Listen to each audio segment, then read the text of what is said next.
Ei, o herói do teu filho não pode ser o Superman. O herói do teu filho não pode ser o Homem-Aranha. O herói do teu filho tem que ser você. Você precisa ser o herói do teu filho. E a gente precisa resgatar o sacerdócio na nossa casa. A gente precisa resgatar o sacerdócio na nossa casa. Eu quero ser o herói para minha filha. Você precisa ser o herói para o teu filho, para a tua filha. Primeiro livro do profeta Samuel, capítulo de número 30, a partir do versículo 1. Se você encontrou a sua Bíblia, por favor, me acompanhe. Se você não encontrou, por favor, que você possa estar pegando uma carona aqui. Amém? Diz assim a palavra do Senhor para nós.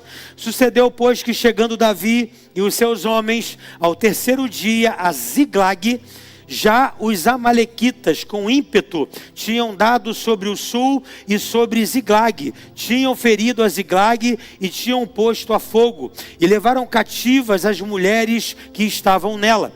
Porém a ninguém mataram, nem pequenos nem grandes, tão somente os levaram consigo e foram pelo seu caminho. E Davi e os seus homens vieram à cidade, e eis que estava queimada a fogo, e suas mulheres, seus filhos e suas filhas eram levados cativos. Então Davi e o povo que se achava com ele alçaram a sua voz e choraram, até que neles não houve mais força para chorar. Também as duas mulheres de Davi foram levadas cativas, Ainoã, a Jezreelita, e Abigail, a mulher de Nabal, o Carmelita. E Davi muito se angustiou, porque o povo falava de apedrejá-lo, porque o ânimo de todo o povo estava em amargura, cada um por causa dos seus filhos e das suas filhas. Todavia, Davi se esforçou no Senhor, seu Deus. E disse Davi a Abiatar, o sacerdote, filho de Aimeleque: traze-me, peço-te, aqui o éfode. E Abiatar trouxe o éfode a Davi. Então consultou Davi ao Senhor, dizendo: perseguirei eu esta tropa? Alcançá-la-ei? E o Senhor lhe disse: persegue-a, porque de certo a alcançarás, e tudo libertarás. Partiu, pois, Davi, ele e os 600 homens que com ele se achavam, e chegaram ao ribeiro de Besor, onde os que ficaram atrás pararam. Versículo 16. E descendo o guiou, e eis que estavam espalhados sobre a face de toda a terra, comendo e bebendo e dançando por todo aquele grande despojo que tomaram da terra dos filisteus e da terra de Judá. E feriu-os Davi desde o crepúsculo até a tarde do dia seguinte. E nenhum deles escapou, senão só 400 jovens que, montados sobre os camelos, fugiram. Assim livrou Davi tudo quanto tomaram os amalequitas. Também as suas duas mulheres livrou Davi, e ninguém lhes faltou, desde o menor até o maior, e até os filhos e as filhas, e também desde o despojo até tudo quanto lhes tinha tomado, tudo Davi tornou a trazer. Você pode repetir comigo? Tudo Davi tornou a trazer. Mais uma vez, tudo Davi tornou a trazer. Aleluia, glória a Deus. Queridos, eu quero pregar sobre o seguinte tema nessa noite: só Deus restaura a família. Vou repetir: só Deus restaura a família. Eu acredito muito no amor, eu acredito muito na fidelidade, na cumplicidade, na amizade que toda a família tem, que todo casal possui. Mas eu acredito numa coisa, ao longo desses 24 anos servindo a Jesus: só Deus restaura a família. Só o poder sobrenatural de Deus. Só Deus tem um poder sobrenatural para restaurar uma família. É isso que Deus colocou no meu coração para estar ministrando nessa noite para você. Deixa eu falar um pouquinho da história de Davi. A história de Davi, ela não começa aqui em 1 Samuel capítulo 30. A história de Davi começa lá em 1 Samuel capítulo de número 16. Ali começa a jornada de Davi. E a história de Davi, ela começa com 3 princípios muito básicos. Quantos princípios? Quantos princípios, irmãos? 3 princípios. Quais são os 3 princípios que a jornada de Davi começa? A jornada de Davi começa com obediência, fidelidade no pouco e oportunidades que o céu oferece.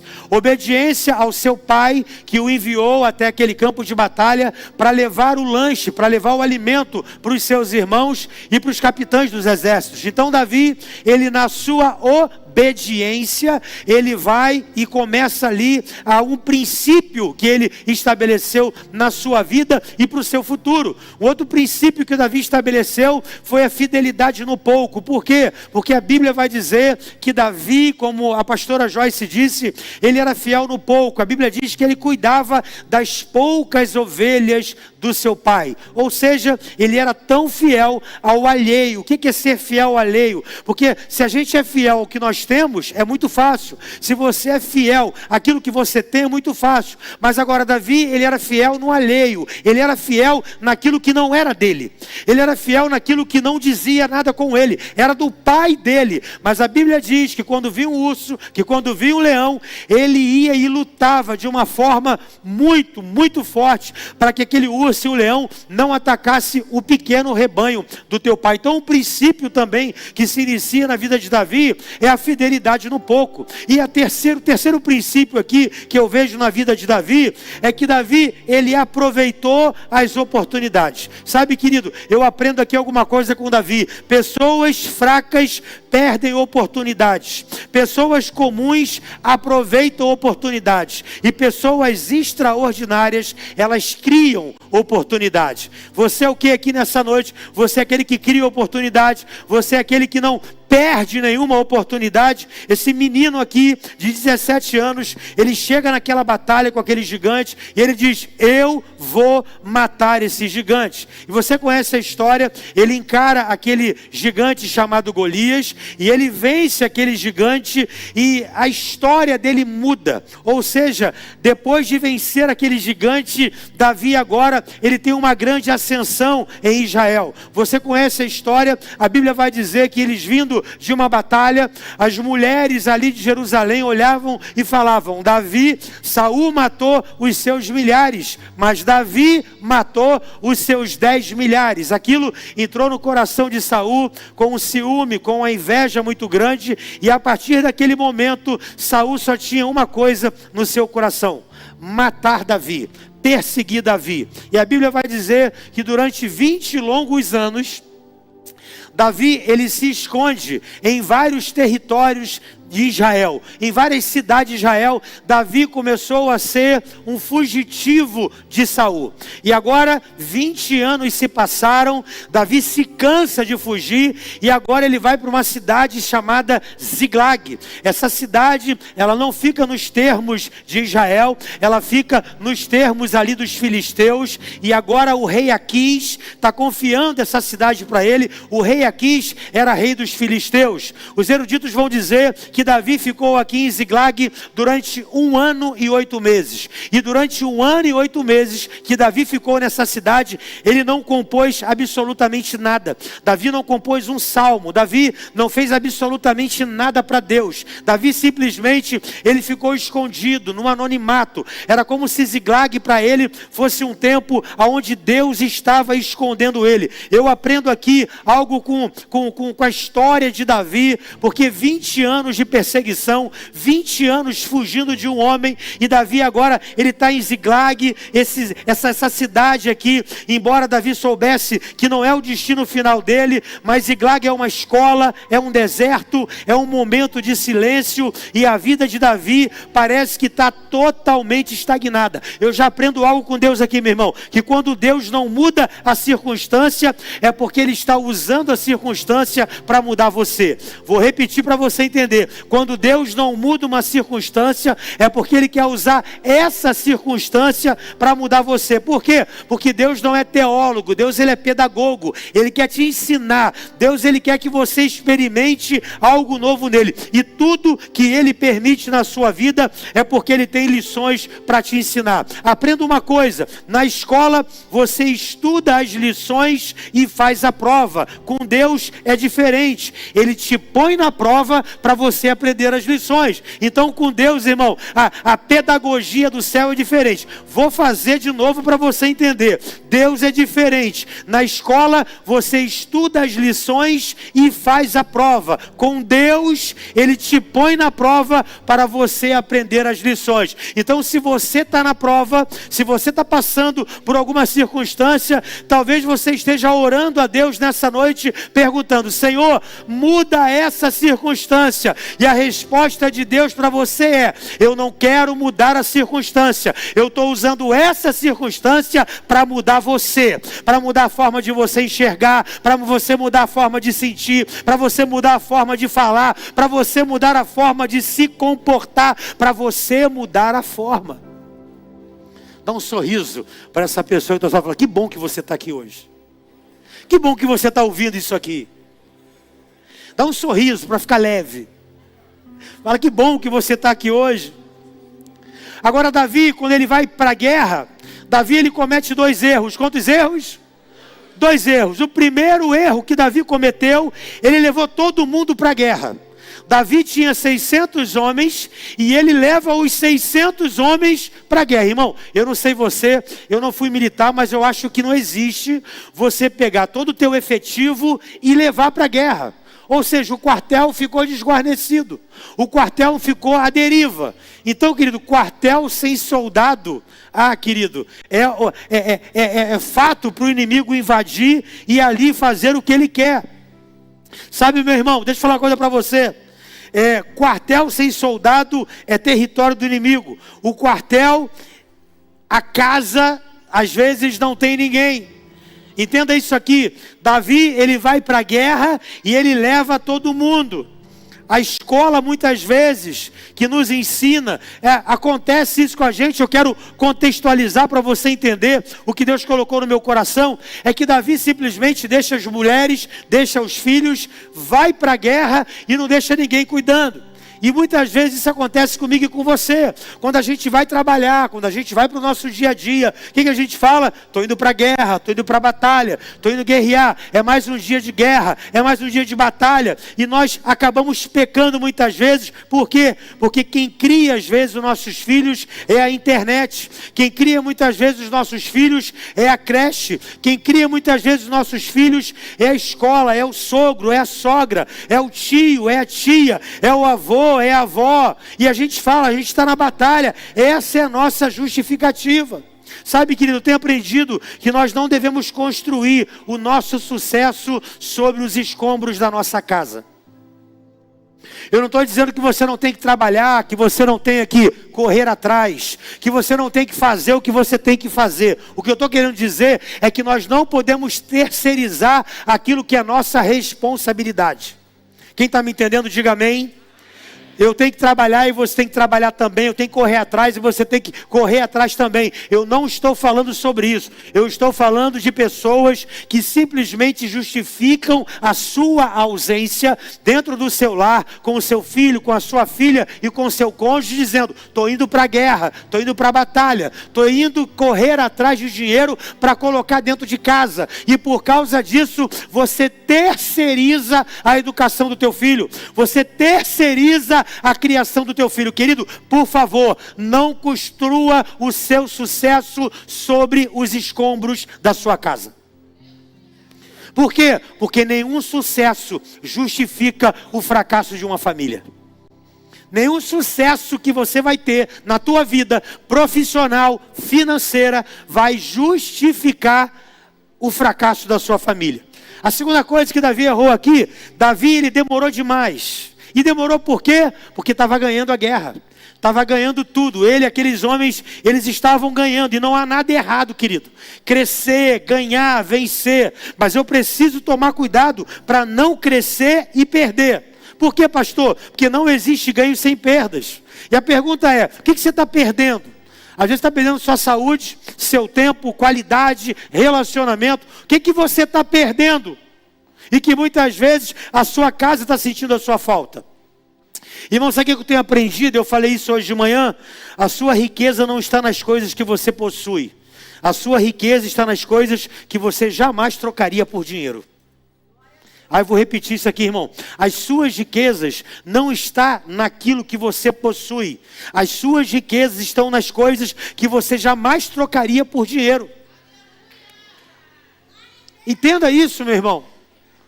Qual é a sua riqueza? Ah, pastor, é minha família. Então, eu jamais trocaria a minha família por dinheiro. Essa é a sua riqueza. Ah, eu gosto do aconchego do meu lar. Você jamais venderia isso, sabe por quê? Porque essa é a sua riqueza. Ah, o meu casamento, os meus filhos são as minhas riquezas. É uma coisa que você jamais trocaria por dinheiro. Então entenda isso, meu irmão. A sua maior riqueza não são as coisas que você possui. A sua maior riqueza são as coisas que você jamais trocaria por dinheiro. Quem está entendendo isso, diga amém. Agora Davi aqui e o exército estão voltando, cantando vitória, os despojos de guerra, com os louros das batalhas vencidas. E quando eles chegaram ali, cadê as mulheres? Cadê os filhos? Eu imagino eles chegando perto de Ziglag e tá olhando para aquela cidade ali, e ele está vendo aquela fumaça, e alguém deve ter gritado, fogo! E quando aqueles 600 homens olham para a direção de Ziglag, a cidade está toda queimada. A cidade está toda queimada. Quando eles olham de longe, é aquela fumaça. Gente, pelo amor de Deus. Sabe o que Deus falou comigo aqui? Cuidado, para que não seja tarde demais. E quando você chegar na tua casa, está tudo pegando fogo. Vou repetir. Cuidado, para que um dia você não chegue em casa. E quando você chegar lá, as coisas estão pegando fogo. Deus está falando com alguém aqui hoje, meu irmão. Sabe o que Deus quer falar comigo e com você? Independente dos nossos erros, independente dos nossos fracassos, assim te diz o Senhor, eu ainda estou na sala do comando da tua família. Eu não sei como você chegou aqui nessa noite, talvez você chegou aqui, pastor, essa é minha casa está pegando fogo, essa é a minha história, esse é o meu casamento, esse é o meu relacionamento, essa é a minha relação com os meus filhos, lá em casa está tudo pegando fogo. Ei querido, eu não sei se você está aqui e você está desse jeito, eu não sei como é que está a tua casa, eu não sei como está a tua família, mas eu sei de uma coisa, aquele que está na sala do comando da tua família, ele está aqui hoje e ele quer reverter essa história, ele quer mudar essa situação, ele quer fazer um milagre na tua vida, meu irmão. Agora, o que eu aprendo aqui? O inimigo, ele tocou em algumas áreas vitais na família de Davi, e o que eu preciso e o que eu vejo, o que eu percebo, é que em pleno século 21, Satanás ainda possui as mesmas estratégias para destruir nosso casamento e nossa família. É impressionante. O tempo passa, mas a estratégia de Satanás continua a mesma. Você vai ver aqui quais foram os 5 pontos vitais que o diabo tocou na família de Davi e que o diabo tem tocado nas famílias de hoje em pleno século 21. A primeira coisa vital que o diabo tocou na família de Davi foram nas finanças. Finanças, irmão. O inimigo roubou tudo. Desculpa, irmão. Desculpa.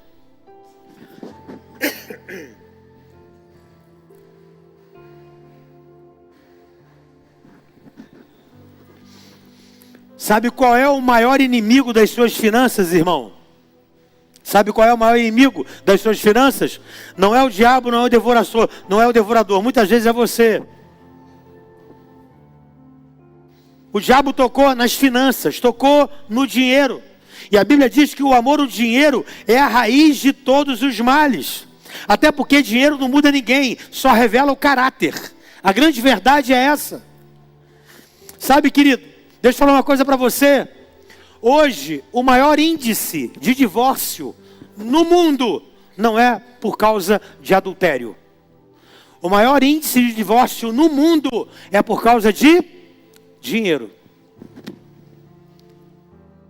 Você imagina você casado, sua mulher precisar de um dinheiro para fazer uma unha. Ela está 1 ano te pedindo para fazer a unha. E tu não tem um dinheiro para dar para tua mulher fazer a unha.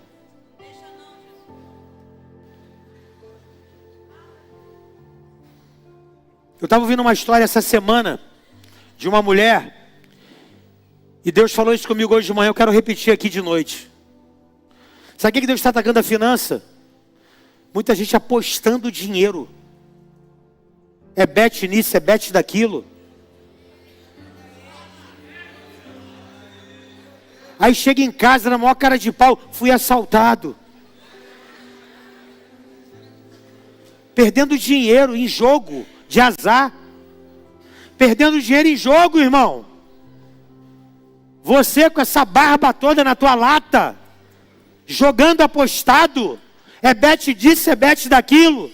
Chega em casa, está faltando pão, está faltando arroz, está faltando feijão, tua luz está atrasada, a matrícula do teu filho está atrasada, teu filho está chegando na escola, está passando vergonha. Sabe por quê? Não é porque você está desempregado, não. Não é por causa do devorador, não. É porque você não está administrando o dinheiro. Desculpe, irmão, se não for para você, deleta. Mas se Deus colocou no meu coração, eu preciso falar. Tem gente que está apostando dinheiro. Isso é do diabo. Jogo de azar é do diabo. Ah, pastor, mas tem gente de Deus aí que está fazendo bet disso, bet da... joguinho disso. É do diabo.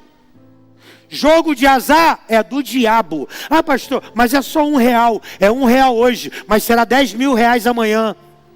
Ah, pastor, são R$2 hoje, mas será 20 mil reais amanhã. E com esses R$2, você compra um serenato, uma bala, e dá para o teu filho e para a tua filha, quando chegar em casa, e o teu filho e a tua filha vai te abraçar, vai pular no teu ombro, e vai falar, obrigado papai, por ter lembrado de mim. O diabo tocou, sabe aonde? Nas finanças. Sabe o que o diabo tem feito hoje nas famílias? Está tocando nas finanças. É o homem que muitas vezes tem dinheiro para tudo, mas não tem o dinheiro do dízimo, da oferta. Aí você acha que está tudo bem, que o devorador não vai vir não. Você acha que você está protegido, você acha que você está blindado. Ei, querido, o diabo tocou nas finanças. E o negócio foi tomando uma proporção muito maior. Sabe por quê? Porque você se enrola, você vai se enrolando muito mais. Ei, querido, todo espírito de vício vai ser jogado por terra hoje aqui, em nome de Jesus. Você vai ser liberto pelo poder do nome de Jesus na tua vida. Você vai ver o Deus Todo-Poderoso trabalhando na tua vida e agindo na tua vida, meu irmão. Eu estava ouvindo uma mulher falando isso essa semana. Marido mentindo para ela o tempo todo. Cadê o dinheiro? Ah, comprei isso, comprei aquilo, comprei aquilo. Não é possível. Você falou que comprou tanta coisa. Eu não estou vendo nada dentro de casa. Ele está me chamando de mentiroso. E a mulher, não, estou falando para você que aquilo que você falou que comprou, não tem em casa. Passaram-se alguns meses, ela descobriu. Ele perdeu 200 mil reais no jogo. Não preciso nem te falar qual é o final da história, né? Se separaram. Ei, querido, controla as suas finanças. Controla as suas finanças. Se você ganha X, gasta X. Se você ganha Y, gasta Y. Não dá para você ficar no endividamento, irmão. Tem famílias que não se sustentam com endividamento. Está na hora de parar, está na hora de recalcular a rota, está na hora de fazer conta. Está na hora de você avaliar. Olha, eu não posso gastar esse mês. Já deu. Você está protegendo a tua casa. Você está protegendo a sua família. Você está protegendo o teu casamento, meu irmão. Quando você cuida das suas finanças. Quem está me entendendo, diga amém. Fala com a pessoa do alto. Que bom que você está aqui. Que bom que você está ouvindo isso. Mas dá um sorriso. Dá um sorriso. Fala, que bom que você está aqui. Segunda coisa, o inimigo tocou numa área vital da família de Davi. Primeiro, ele tocou nas finanças. Segundo, ele separou os cônjuges. O diabo separou os cônjuges. O inimigo pegou as mulheres e as levou. Separou os cônjuges. Irmão, nós nunca tivemos tanto divórcio como estamos vivendo agora. Vou repetir. Nós nunca tivemos tanto divórcios como nós estamos tendo agora. Fizeram uma pergunta para o Senhor, que ele é casado há 50 anos. E ele diz o seguinte: por que que na sua época as pessoas não se separavam tanto? Sabe qual foi a resposta desse homem? Porque na nossa época nós aprendemos que quando uma coisa estraga, a gente conserta, não joga fora. Que resposta, hein, irmão? Eu não sei se isso é uma resposta ou se é um soco na boca do estômago. Vou repetir para você entender. Ele diz o seguinte: porque na nossa época nós aprendemos que quando uma coisa estraga, a gente conserta, não joga fora. Aí alguém disse para mim, de pleno século 21, pastor, eu vou me separar. Eu falei, mas por que, meu filho? O amor acabou. Sabe qual foi a minha resposta? Engraçado. Eu estou com 52 anos, eu acho que já tive uns 5 carros. E desses 5, a gasolina já acabou várias vezes. E não foi a gasolina que acabou que eu joguei meu carro fora. A gasolina acabou, eu coloquei mais combustível. Eu não joguei o carro fora, porque a gasolina acabou. Ah, pastor, o amor acabou. Ô irmão, rega. Rega de novo. Rega de novo. Joga água aí. Aflora isso aí. O amor acabou aí, querido. Até quando nós vamos entender que casamento, que amar não é um sentimento, amar é uma decisão. Eu decido amar. Eu decidi amar essa morena. É fácil de amar, mas eu decidi amar, irmão. Eu decidi amar, irmão. A questão é, você continua com essa decisão no teu coração de amar o teu cônjuge? Porque isso é uma decisão. Você precisa todos os dias acordar e decidir. Porque o casamento, a única coisa que se promete, sabe o que é? É até que a morte nos separe. E querido, é até a morte. É até que a morte nos separe. Ih, eu já estou vendo, eu não sou onisciente não, hein? Mas eu já estou vendo algumas pessoas falando assim, pastor, é até a morte? É. Senhor, então recolhe o teu servo. Senhor, recolhe a tua serva. Já que é até a morte, Deus, recolhe. Recolhe agora. Recolhe, Senhor. Outros estão assim, ó. Senhor, me dá graça. Porque se o Senhor me der força, me dá graça. Casamento é isso, irmão. Casamento é isso. Casamento é todos os dias você acordar de manhã e falar, hoje eu decido amar. Vou repetir. Casamento é você acordar todos os dias e falar assim, hoje eu decido amar. Hoje eu decido amar. Sabe, meu irmão, nós temos que parar com isso. Por causa de coisas banais, descartáveis, a gente fala que quer separar. Ei, assim te diz o Senhor nessa noite. Se você entrou aqui nesse culto com vontade de se divorciar, Deus manda dizer, rasga esse papel. Porque o Deus que está aqui, que você veio cultuar nessa noite, Ele tem o poder de restaurar o teu casamento. Ele tem o poder de trazer aquele amor que você sentiu e que você se apaixonou pelo seu cônjuge. Então assim manda te dizer o Deus Todo-Poderoso, rasga esse papel. Não vai ter separação, vai ter restauração, vai ter reconciliação. E o nome do Senhor Jesus vai ser exaltado e glorificado. A palavra de Deus é, rasga esse papel. Pode aplaudir a Ele, meu irmão.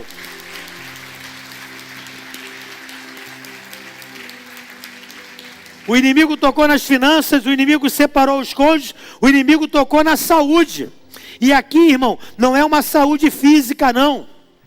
O inimigo tocou na saúde emocional, porque a Bíblia vai dizer que eles choraram até não ter mais força para chorar. Irmão, como o inimigo tem tocado na saúde emocional das pessoas. Nós estamos nos degladiando dentro de casa. Tem muitas casas que deixaram de ser lares há muito tempo. Virou ringue, virou campo de batalha. A tua casa não parece o céu, a tua casa parece o inferno. Muitas vezes você chega lá e você só tem luta, você só tem guerra, você só tem briga. Isso não tem saúde emocional que aguente, não tem saúde emocional que alguém suporte. Maridos que muitas vezes saem do trabalho, ficam fazendo hora na rua, sabe para quê? Para quando chegar em casa, tomar banho, jantar e dormir. Por quê? Porque aquilo deixou de ser um lar para ele, se tornou um campo de guerra, de batalha, de desgaste emocional, de briga, de palavras contrárias, de palavras de ofensa. Ei, querido, a tua casa é um pedaço do céu e não um pedaço do inferno. Escute o que eu vou falar para você aqui, pai e mãe. Palavra de pai e mãe é decreto. Vou repetir, palavra de pai e mãe é decreto. O que você tem falado para o seu filho? O que você tem falado para a sua filha? Palavra de pai e mãe é decreto. Você tem que falar para o teu filho, você tem que falar para a tua filha aquilo que você gostaria de ouvir. O que teu filho está ouvindo? Teu filho está ouvindo o quê? Que ele é um preguiçoso, que ele é um vagabundo, que ele é um burro, que ele não vai dar para nada. São as palavras que você está falando para os teus filhos. Ei, querido, palavra de pai e mãe é decreto. Cuidado com aquilo que você fala para o teu filho. Eu tenho uma história que já aconteceu há quase 15 anos atrás, mas eu nunca mais me esqueci dessa história. Um jovem rapaz veio falar comigo: pastor, eu preciso fazer um gabinete com o senhor. E ele foi fazer um gabinete comigo. E ele falou comigo: pastor, eu sou homossexual. Eu falei: meu filho, o que aconteceu? Você foi abusado? Qual é a tua história? Ele: não, pastor, minha história é a seguinte. Quando eu era pequeno, o meu pai falava assim: você é um mariquinha. Seu mariquinha. Você parece uma menina. Você é um mariquinha. Sai daqui, sua mariquinha. Pastor, meu pai me chamou tanto de mariquinha que eu acreditei que era uma mariquinha. E comecei a ser mariquinha para os meus primos. E hoje, pastor, eu estou aqui lutando contra a homossexualidade e não consigo. Sabe por quê? Porque o meu pai, parece que as palavras dele foi uma sentença para mim. Sabe o que é isso, irmão? O que você tem falado para o teu filho? A saúde emocional do teu filho, como é que está? A saúde emocional da tua filha.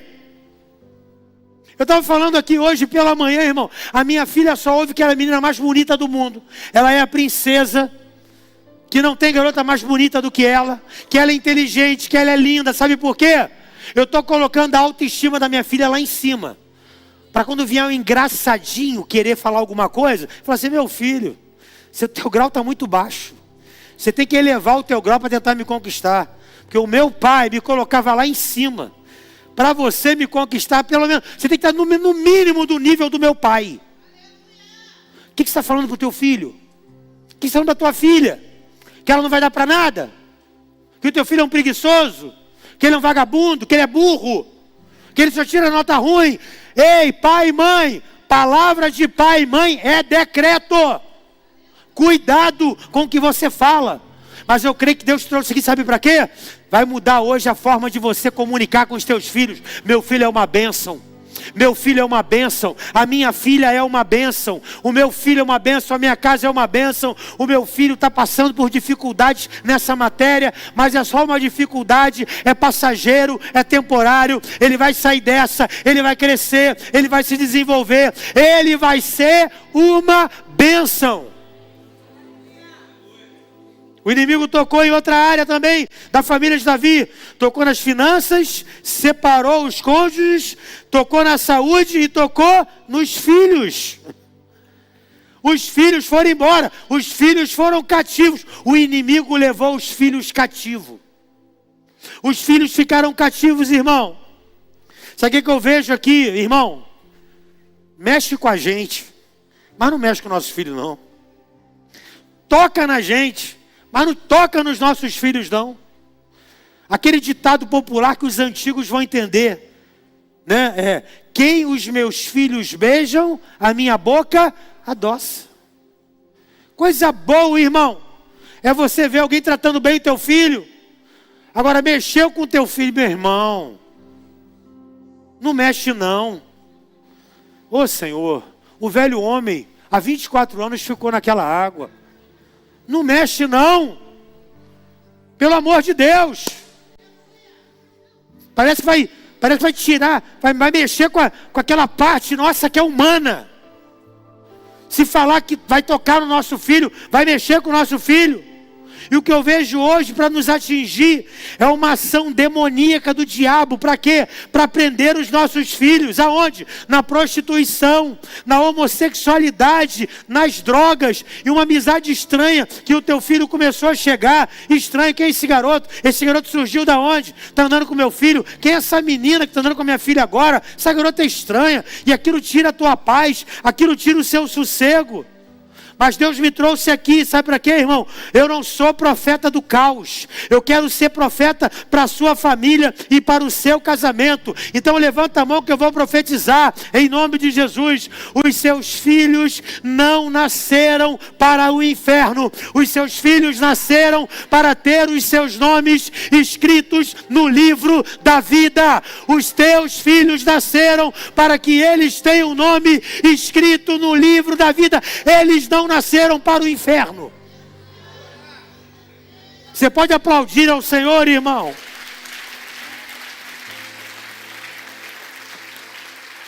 O inimigo tocou nas finanças, separou os cônjuges, tocou na saúde emocional, tocou nos filhos e tocou na comunhão.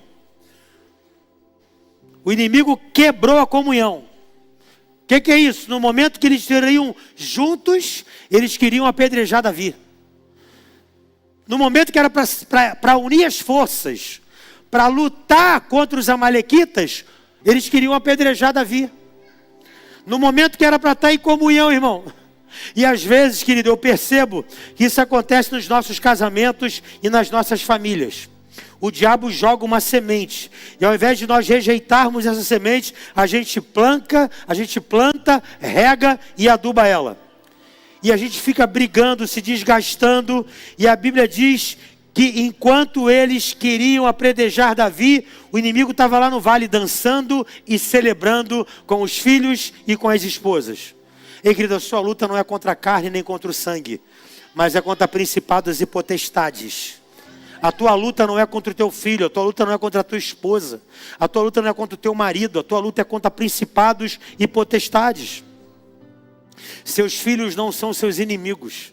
Seu cônjuge não é o seu inimigo.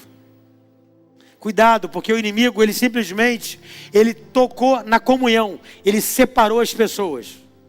Quantos casais, irmãos, que perderam a comunhão dentro de casa? Quantos casais que estão dormindo em quartos separados? Quantos casais que perderam a comunhão? O inimigo, de alguma forma, entrou. Agora, o que Davi fez? E que eu e você precisamos fazer. Primeiro, não se conformar. Fala com a pessoa que está ao seu lado, não se conforma. Olha aqui para mim, irmão. Ei, por favor, olha aqui para mim. Você tem que sair daqui hoje inconformado. Você não pode se conformar. Não se conforme, irmão, por favor. Não aceite esse conformismo. Por quê? Porque o conformismo, ele é tão danoso quanto a incredulidade. A pessoa incrédula e a pessoa conformada é a mesma coisa. Então, o que Deus está falando comigo e com você é para que a gente não se conforme. Ei, irmão, eu não posso me conformar com meu cônjuge tendo uma amante. Eu não posso me conformar se eu sou viciado em pornografia.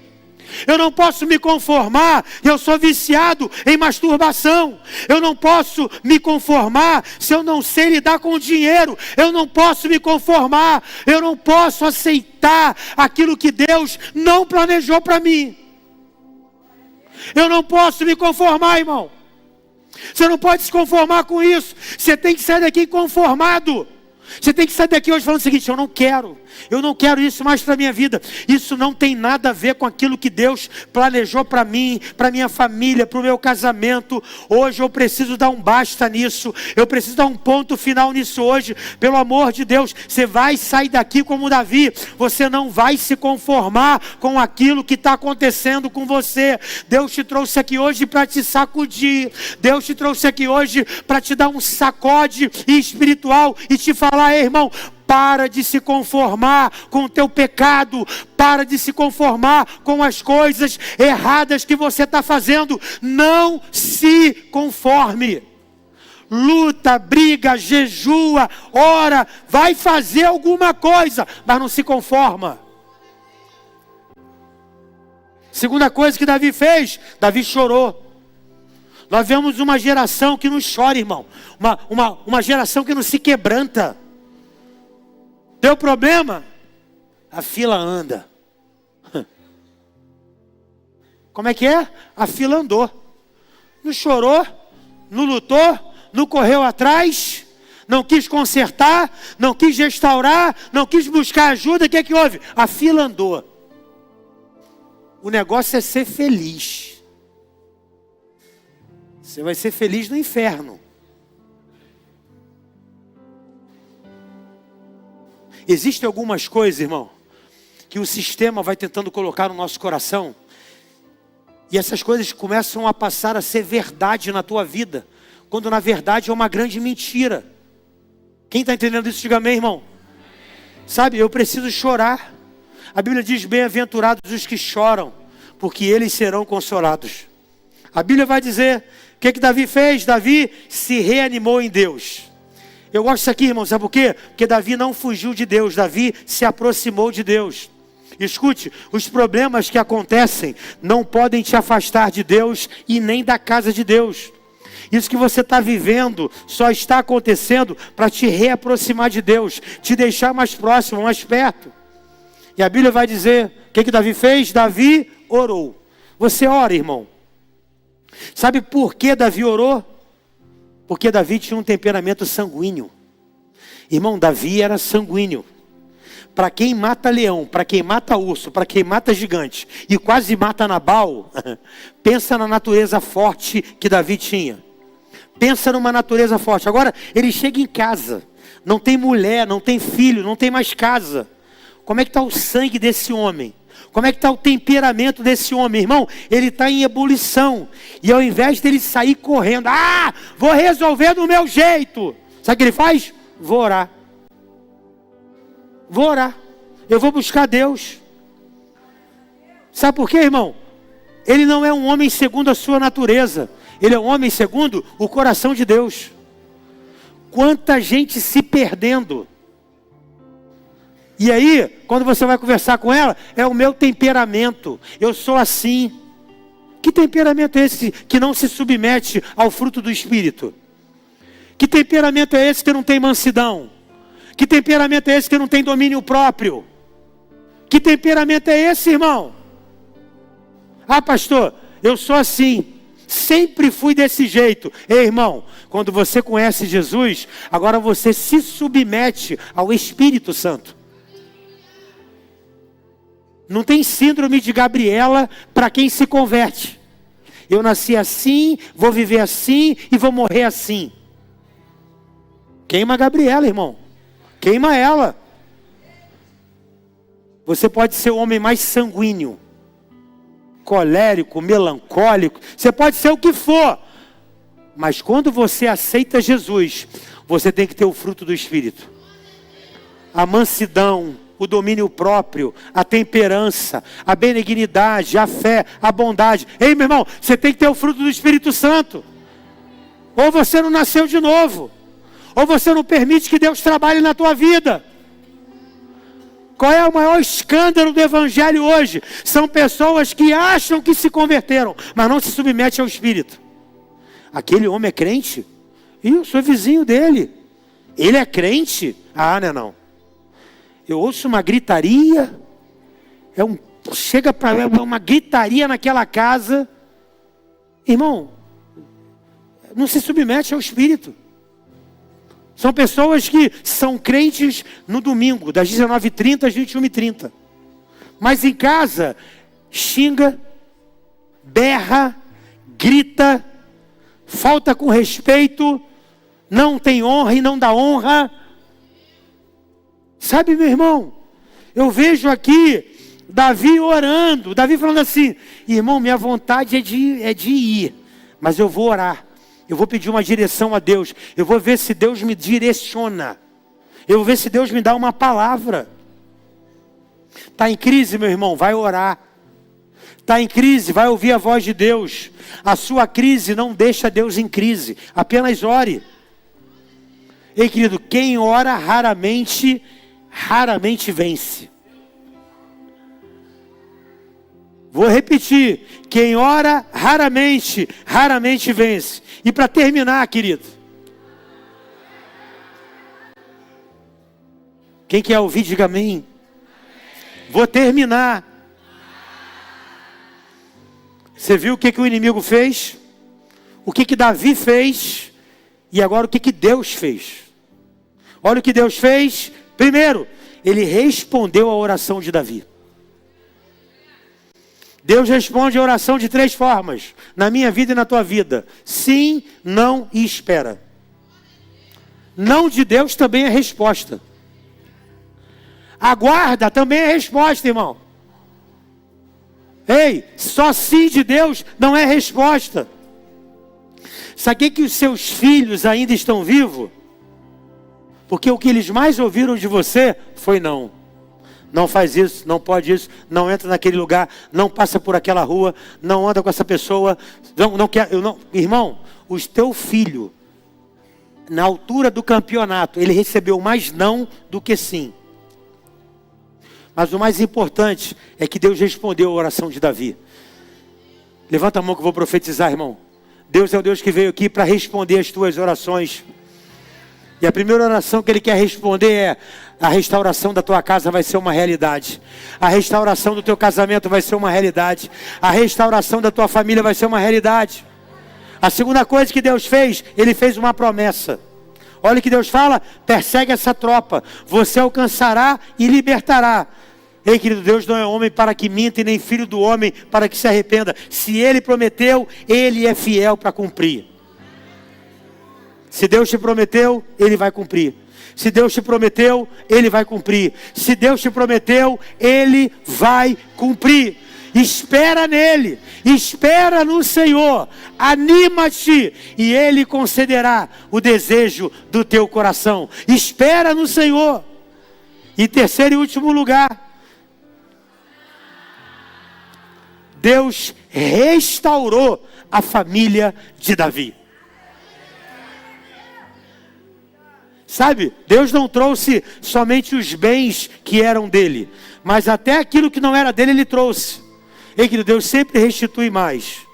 Aonde abundou o pecado, superabundou a graça de Deus. Eram 600 homens. Tinham quantos homens? 600. Bem, se Davi tinha 2 mulheres, 600 homens, devia ter 1000 mulheres. Imagina essas 1000 mulheres voltando para casa naquele deserto. Mas imagina, irmão, a volta para casa, 1.200 mulheres. Coisa linda no deserto, hein? Mas o que me chama a atenção aqui não são as mulheres. O que me chama a atenção aqui são os filhos.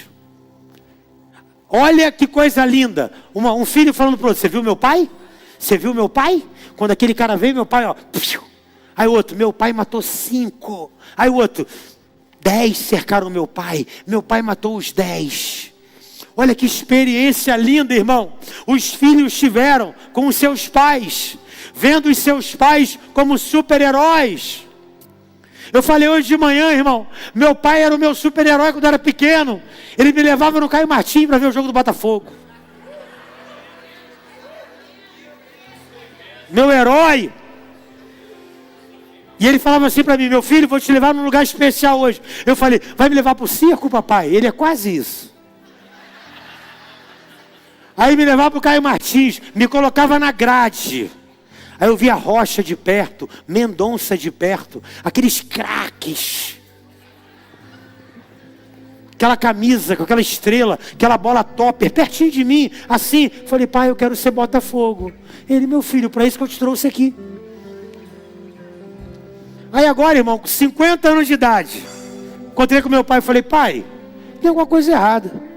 O senhor tem 7 filhos, 3 são flamenguistas, 3 são vascaínos, e só eu sou Botafogo? Ele todo sem graça. É, meu filho. Eu falei, pai, eu acho que o senhor me colocou numa furada. Mas meu pai era meu herói. Quando ele chegava assim para mim e falava assim, vamos pro Caio Martins? Eu, vambora, pai. Vambora. O Botafogo foi campeão em 89. Ele mandou fazer um quadro daquele pôster do placar, da revista Placar. Foi lá em casa levar para mim e falar, é teu, meu filho. Como se fosse um troféu. Campeão carioca de 89. É teu, meu filho. Aí eu, obrigado, pai. Cara, meu pai era o meu herói. Meu pai era o meu herói. Quando ele me deu a camisa do Botafogo, então, era um herói. Por que eu estou falando isso para você, irmão? Os teus filhos te veem como herói? Nós precisamos resgatar isso, irmão. Ei, o herói do teu filho não pode ser o Superman. O herói do teu filho não pode ser o Homem-Aranha. O herói do teu filho tem que ser você. Você precisa ser o herói do teu filho. E a gente precisa resgatar o sacerdócio na nossa casa. A gente precisa resgatar o sacerdócio na nossa casa. Eu quero ser o herói para minha filha. Você precisa ser o herói para o teu filho, para a tua filha. Você tem que ser esse super-herói. Você lembra dessa época? Quando os seus pais eram os seus heróis? Vou fazer uma pergunta com todo respeito. Você tem sido o herói do teu filho? Você tem sido o herói do teu filho? Teu filho tem olhado para você e fala assim, caramba, meu pai me leva para o Caio Martins. Meu pai quer que eu seja Botafogo. Você olha para o teu pai como herói? A gente está em crise de sacerdócio, irmão. Um monte de homem terceirizando a coisa para a mulher. Ah, pastor, é minha esposa que ora. É minha esposa que lê a Bíblia. É minha esposa que vê isso. Ei, você não vê nada? Você é um zero à esquerda? Tua mulher que ora, tua mulher que intercede, tua mulher está fazendo o teu papel? Ah, lá em casa é ela que trabalha. Ela está sustentando a minha casa. Tadinha da tua mulher.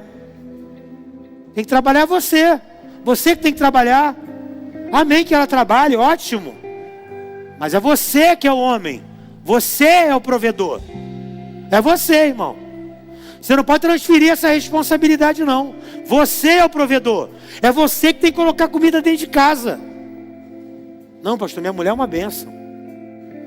Ela acorda 5 da manhã, eu acordo meio-dia. Ela é uma bênção, você é uma topeira. A gente tem que resgatar o sacerdócio, irmão. Tem muito homem com H minúsculo. Tem muito homem que não é homem. Não é marido e não é pai. Se não é marido e se não é pai, não é servo. Porque não aprendeu nem servir em casa. Como é que vai querer servir na igreja? Dá um sorriso para essa pessoa que fala assim, vai melhorar.